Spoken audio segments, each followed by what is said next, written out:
तीरी किरदारों को हकीकत बना देने वाला अदाकार क्रिस हेम्सवर्थ। क्रिस हेम्सवर्थ 11 अगस्त 1983 को मेलबर्न, ऑस्ट्रेलिया में पैदा हुए। उन्होंने हॉलीवुड से पहले मुख्तलिफ टीवी सीरीज से अदाकारी का आगाज़ किया, जिसमें मारूफ तरीन होम एंड अवे है। 2011 में आने वाली मार्वल सिनेमैटिक यूनिवर्स की फिल्म थोर उनकी पहचान बनी। आज उनकी शोहरत पूरी दुनिया में पहुंच चुकी है। चौड़े कांधे, पुरएतमाद नीली आंखें और चेहरे पर मुस्कान सजाए हुए वो एक ऐसे अदाकार हैं जिनको आप थोर के बाद कई सुपरहिट फिल्मों में देख चुके हैं। उनकी चंद एक फिल्मों का नाम लिया जाए तो ऐसी फिल्मों में the Avengers, man in black, rush और नेटफ्लिक्स की film high octane action thriller extraction जैसी ब्लॉकबस्टर फिल्में शामिल हैं। इस उम्दा अदाकार की जानी पहचानी आवाज़ गहरी और सनसनीखेज जो फौरी तौर पर आपको मुतासिर करती है, ये बिलाशुबा हमारे अहद के एक नुमाया, करिश्माती और बासलाहियत अदाकारों में से एक हैं। ये सिर्फ एक अदाकार ही नहीं बल्कि एक शौहर, 3 बच्चों के बाप, फिटनेस और तंदुरुस्ती के वकील भी हैं। इनकी शख्सियत मर्दाना वजाहत का भरपूर इजहार है। इस पर बलाए सितम इनकी गुफ्तगू और लहजा खुशबू जैसा है। मौसमियाती तब्दीलियों और जंगली हयात के हवाले से ज़ाती ज़िंदगी में इंतहाई संजीदा कोशिशों में भी मसरूफ़ रहते हैं। मौसमियाती तब्दीली और जंगली हयात के तहफ़्फ़ुज़ के सिलसिले में क्रिस हेम्सवर्थ का कहना है कि ये बस एक पैगाम है जिसकी अहमियत हर गुज़रते दिन के साथ वाज़े होती जा रही है कि ये स्यारा जिसे हम ज़मीन कहते हैं, ये बेहद मुश्किल हालात में पड़ने वाला है। अगर अभी से मौसमियाती तब्दीलियों के लिए हमने हिकमत अमली को ना अपनाया तो हमारी नस्लें इस कुराए अर्ज़ पर रहने और इससे लुत्फ़ अंदोज़ होने के काबिल नहीं रहेंगी। उनका कहना है कि उनके बच्चे इस बारे में सवाल करते हैं जिन्हें वो एक मस्बत इशारा समझते हैं, लेकिन ये बेहद खौफनाक यूं भी है कि वो बच्चे अभी से इस ज़मीन के लिए फ़िक्रमंद हैं। वो बताते हैं कि उनके बच्चों को स्कूल में निसाब के साथ ही ये भी बताया जा रहा है कि मौसमियाती तब्दीली का ख़तरा एक हकीकत है और इसके लिए हमें माहौल की हिफाजत करने की ज़रूरत है। उन्होंने बताया कि उनके बच्चों ने ये सवाल किया कि उन्होंने ज़मीन के साथ क्या किया है और अब उसकी हिफाजत के लिए वो क्या कर रहे हैं, और ये सवाल ही एक किस्म की वेकअप कॉल थी। उन्होंने जंगलात के फितरी माहौल और ज़मीन की माहौलियाती हिफाजत के सिलसिले में काम करने वाले मुख्तलिफ इदारों के लिए खुद का वक्त मुख्तस किया है। ऑस्ट्रेलिया में वाइल्ड आर्क नामी एक ग्रुप के साथ वो मुख्तलिफ प्रोजेक्ट्स पर काम करते हैं। क्रिस हेम्सवर्थ बताते हैं कि दस्तावेज़ी फ़िल्मों के खालिक डेविड एथनबर्ग की फ़िल्में ज़मीन की मोहब्बत से मामूर किसी ख़त की तरह होती हैं। उनके बच्चे उन फिल्मों से बहुत लुत्फ़ अंदोज़ होते हैं। क्रिस इस ज़मन में ये भी कहते हैं कि चूँकि हम इस कुर्राए ज़मीन पर रहते हैं और इसकी फितरत से इस्तिफ़ादा करते हैं तो हमें इससे मोहब्बत करनी चाहिए और इसकी हिफाजत की ज़िम्मेदारी भी उठानी चाहिए। कोरोना के दौर में मौसमियाती तब्दीलियों और जंगली हयात के तहफ़्फ़ुज़ में अपनी कोशिशों के हवाले से बताते हुए उनका कहना था कि उन्होंने हाल ही में एक ऑनलाइन टॉक मुज़ाकरे में शिरकत की जहां कसीर तादाद में साइंसदान और समाजी कारकुनान मौजूद थे जिन्होंने टेक्नोलॉजी के लिहाज से मौसमियाती तब्दीलियों के बारे में बहुत सारी बातें की। उन्होंने बताया कि उन्हें इस मुज़ाकरे में शिरकत से काफ़ी कुछ सीखने को मिला और उन्हें इस बात का इल्म है कि अभी बहुत कुछ ऐसा है जिसे वो अब नहीं जानते हैं, लेकिन शायद वो जान जाएंगे।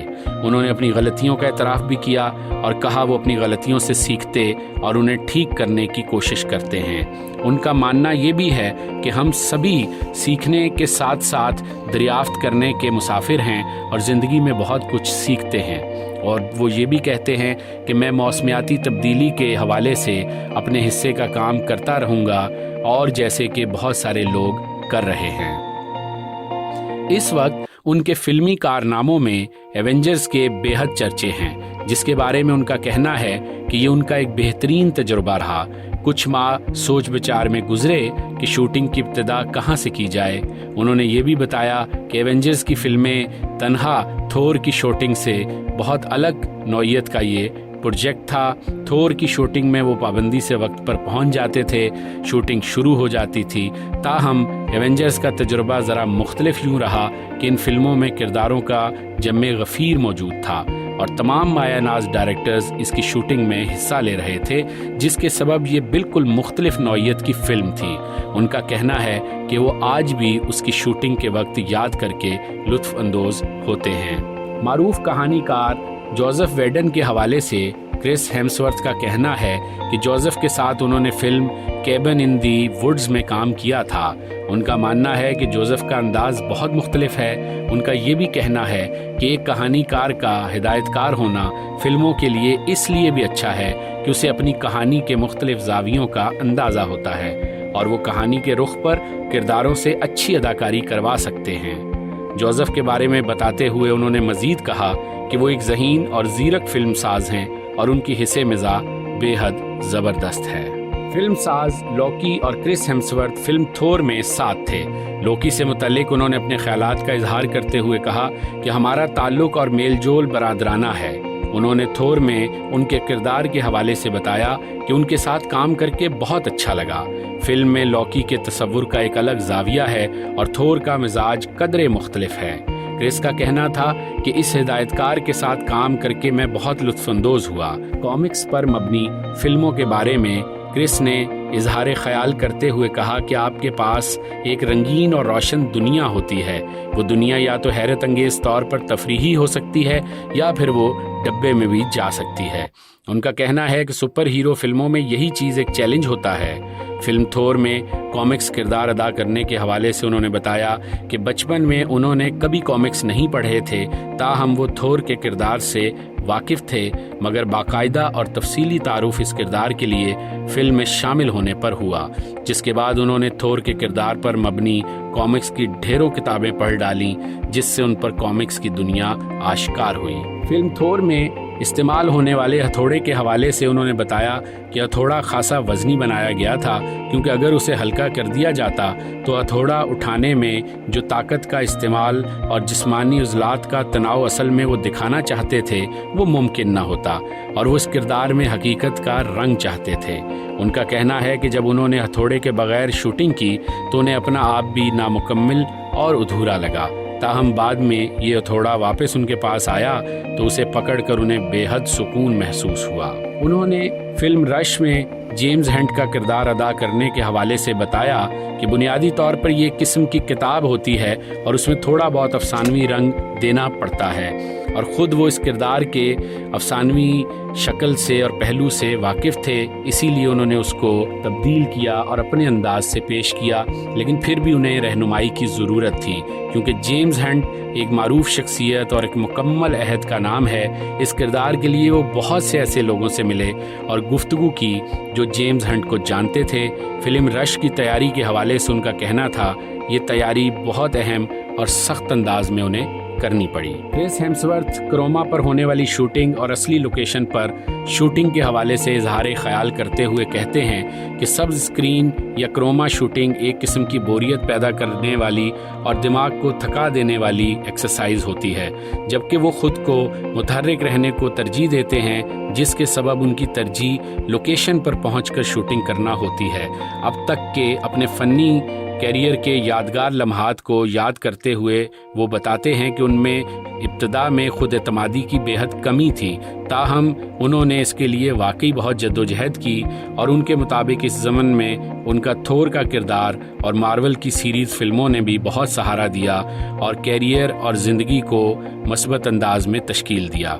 उनका कहना है कि मार्वल की आखिरी फिल्म तो बाकायदा हाई स्कूल का दर्जा रखती है, जिसके बाद उन्हें अपने दोस्तों को मुमकिना तौर पर अलविदा कहकर रुखसत होना था। अपनी ज़ाती ज़िंदगी के हवाले से क्रिस हेम्सवर्थ का कहना है कि जब वो काम करते करते बहुत थक जाते हैं तो वो इस एहसास से लड़ने की बजाय इस एहसास को भगाने की कोशिश करते हैं। एक इंसान होने के नाते वो उदासी और इज़्तिराब महसूस करते हैं और एक लम्हे के लिए हथियार डालकर असरे नो गौर करते हैं कि आया वाकई ये बात या मसला इतना बड़ा है, जिसके नतीजे में वो इस एहसास से बाहर निकल आते हैं। उन्हें सर्फिंग बहुत पसंद है और उनका कहना है कि सर्फिंग के ज़रिए भी वो अपने ऐसे एहसासात से बाहर आ जाते हैं। عام طور پر انہیں ورزش کرنا اور جم جانا بہت پسند ہے۔ اس کے ساتھ ساتھ کبھی کبھی وہ ارتکاز دماغ کی مشقوں کا سہارا بھی لیتے ہیں، جسے وہ خود کو دوبارہ ترتیب دینے کا ایک بہترین طریقہ مانتے ہیں۔ کرسٹن کے ساتھ فلمی کیمسٹری کے حوالے سے ان کا کہنا ہے کہ وہ بھی انہی کی طرح 12th فرنچائز سے آئی ہیں، جبکہ وہ خود مارول کی دنیا سے۔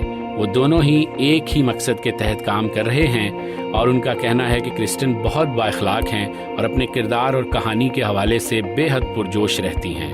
ایک مقام پر جب ان سے یہ پوچھا گیا کہ کیا وہ کسی بھی فلمی پروجیکٹ کی ہدایات دے رہے ہیں، تو ان کا کہنا تھا کہ وہ ہدایت کاری اسی وقت دے سکتے ہیں جب وہ کہانی کو کنٹرول کر رہے ہوں، لیکن اگر وہ فلم میں اداکاری کر رہے ہیں تو پھر وہ اس شعبے کو باوجود اپنے چیلنج کے قبول کرنے والی عادت کے پھر بھی یہ سمجھتے ہیں کہ انہیں کچھ نہ کچھ تجربہ پہلے سے ہونا چاہیے، اور وہ خود کرنے کی بجائے کسی اور کو یہ فریضہ انجام ادا کرنے کے لیے کہیں گے۔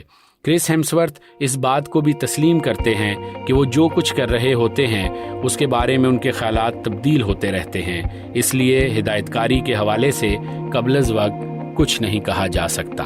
اپنی بلاک بسٹر فلم ایکسٹریکشن کے حوالے سے اپنے تجربے کے تناظر میں کرس ہیمسورتھ کا کہنا ہے کہ اس فلم کا اسکرپٹ انہیں رسو برادرز نے بھیجا، جو ایونجرز کی اینڈ گیم اور انفینٹی وار کے اسسٹنٹ مین اور ڈائریکٹر تھے۔ رسو برادرز کو یہ خیال آیا تھا کہ گرین لائٹ سے ہٹ کر اصل لوکیشن پر جا کر شوٹنگ کی جائے اور ایک روایت سے ہٹ کر ایکشن فلم بنائی جائے۔ ان کا کہنا ہے کہ یہ فلم کرنا ان کے لیے اعزاز کی بات ہے۔ اس فلم کی شوٹنگ بھارت اور بنگلہ دیش میں ہوئی، وہاں کے مقامی اداکاروں کے ساتھ کام کرنے کو بھی انہوں نے پسند کیا، اور شوٹنگ کے دوران ان کا وقت بہت اچھا گزرا۔ تاہم اب ان کا خیال ہے کہ انہوں نے بہت سی ایکشن فلمیں کر لی ہیں، اور اب انہیں جذباتی انداز کے کرداروں پر مبنی فلمیں بھی کرنی چاہیے تاکہ لوگوں میں باہم امن کو فروغ دے سکیں۔ انہوں نے یہ بھی بتایا کہ ان کی فلمی زندگی کی مصروفیات اس قدر ہوتی ہیں کہ جس دن انہیں اپنے بیوی بچوں کے ساتھ وقت گزارنے کا موقع ملے، وہ اس دن کو مثالی دن تسلیم کرتے ہیں۔ دوستو، کرس ہیمسورتھ کی زندگی اور ان کی جد و جہد اور کامیابی اور مسلسل محنت یہ عکاسی کرتی ہے کہ وہ بہت محنتی اور باصلاحیت اداکار بھی ہیں اور ایک اچھے انسان بھی۔ امید ہے کہ ہمارے یوٹیوب چینل کے ناظرین کو اپنے اس پسندیدہ فنکار کے حوالے سے یہ معلومات اچھی لگی ہوں گی۔ اب آپ سے اجازت چاہتے ہیں، اور جلد آپ سے دوبارہ دوسری ویڈیو میں ملاقات ہوگی کسی اور شخصیت کی معلومات اور ان کی باتوں کے ساتھ۔ اپنا بہت خیال رکھیے گا۔ اگر یہ ویڈیو آپ کو پسند آئی ہے تو اس کو لائک کیجئے، شیئر کیجئے، ہمارے چینل کو سبسکرائب کیجئے۔ You taking me to school again? And picking you up.